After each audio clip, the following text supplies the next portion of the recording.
Welcome students again to the online classes of English subject.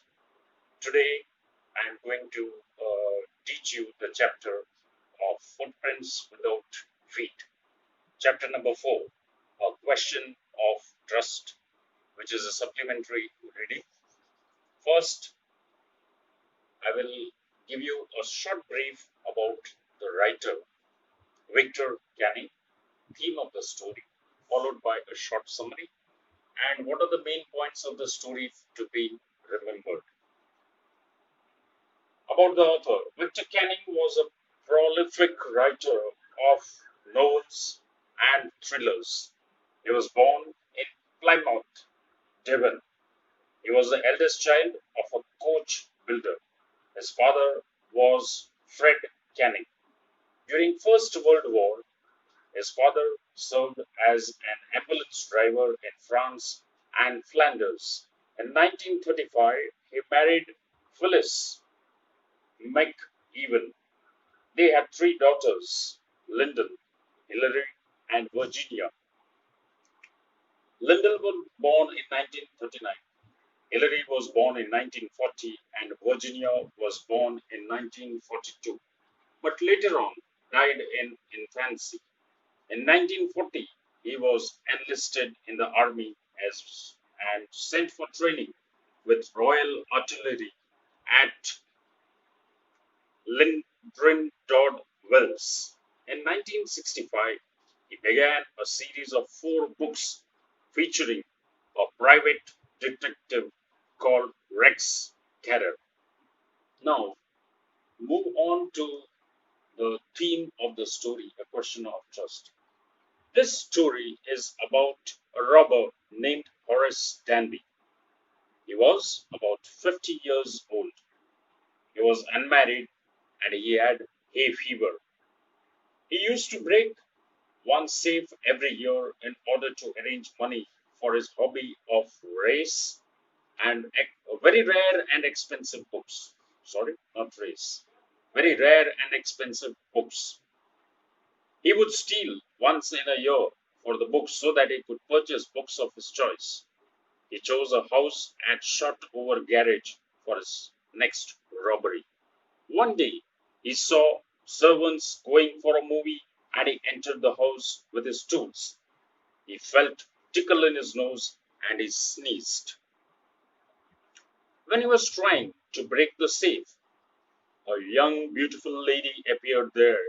She told that she was the wife of the owner.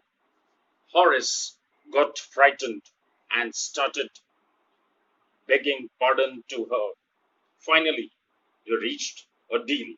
The deal was that Horace would break open the safe and hand over the jewelry to the lady as she had forgotten the key, and she would let him go. Horace agreed. He removed his gloves and started his work. He gave the jewelry to the young lady and went home. After 2 days, he was arrested by the police because his fingerprints were found all over the house. No one believed him that the owner's wife had asked him to break the safe. Now, Horace is an assistant librarian in the prison. He gets very angry when everyone talks about the honor among thieves. Now, children, the short summary of the story. In the society, Horace Danby had a good reputation.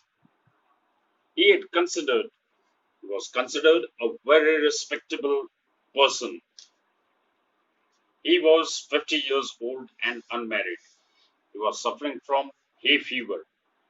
He had the hobby of rare and expensive books. To fulfill his desire, he stole once in a year. Thus, he was not fully honest. For his theft, Horace targeted a house of shot over Grange. He studied the house very carefully. It had £15,000 worth of jewels in the Grange safe.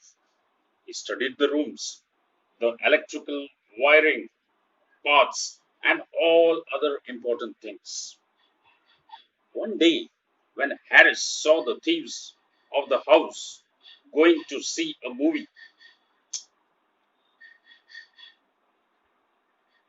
one day when Horace saw the servants of the house going to see a movie, he entered the house. A small dog lay in the kitchen. He called it by its name and it silenced. On the table there was a bowl of flowers. Due to this, he felt a tickle in his nose and he started sneezing. Suddenly, he heard a voice. The voice asked him about his sneezing problem. He replied that he was suffering from hay fever. Then a young woman appeared before him. She told that she was the wife of the owner of this house. Horace was frightened and pleaded her to let him go. When the lady saw him under pressure, she made a deal with him to let him free. She told him that she had promised her husband to take her jewels to their bank. Today, she had to wear the jewels in the party, but she had forgotten the key. If he gave her the jewels, she would let him go. Horace agreed. He put all his gloves aside and started his work. Within an hour, he opened the safe and gave the jewels to her. Then he returned home. On the third day, when Horace planned to break another safe to fulfill the wish of books, he was arrested by a policeman for the jewel robbery at Shotover Grange, as his fingerprints were found all over the room. After his arrest, when Horace told the police that he had broken the safe only at the request of the landlady of the house, no one believed him. The real the real landlady of the house was 60 years old. She told all the story nonsense. Now Horace is an assistant librarian in the prison. He often thinks about the young and clever lady. Horace Danby gets angry when anyone talks about the honor among thieves. So this, children, was a short summary. Now, to remember the story, I have here the main points of the story. The first point, this is a story about a robber named Horace Danby, who was 50 years old. He was unmarried and had hay fever. He had business of lock making, which was running on smoothly. The second point, he used to break a safe every year in order to arrange money for his hobby of reading rare and very expensive books. The third point, he chose a house at Shotover Grange to break the lock, as there were many precious jewels in the safe. He observed that house deeply. So one day, when servants went to watch a movie, he entered the house. He sneezed due to flowers. Fourth point. Suddenly, a young woman appeared there and told that she was the wife of the owner. Horace got frightened, asked her for forgiveness, and he begged pardon of her. She told him to open the safe.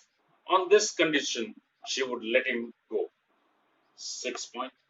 Horace agreed to her and removed his gloves to open the boxes and removed all the jewelry and handed over to her.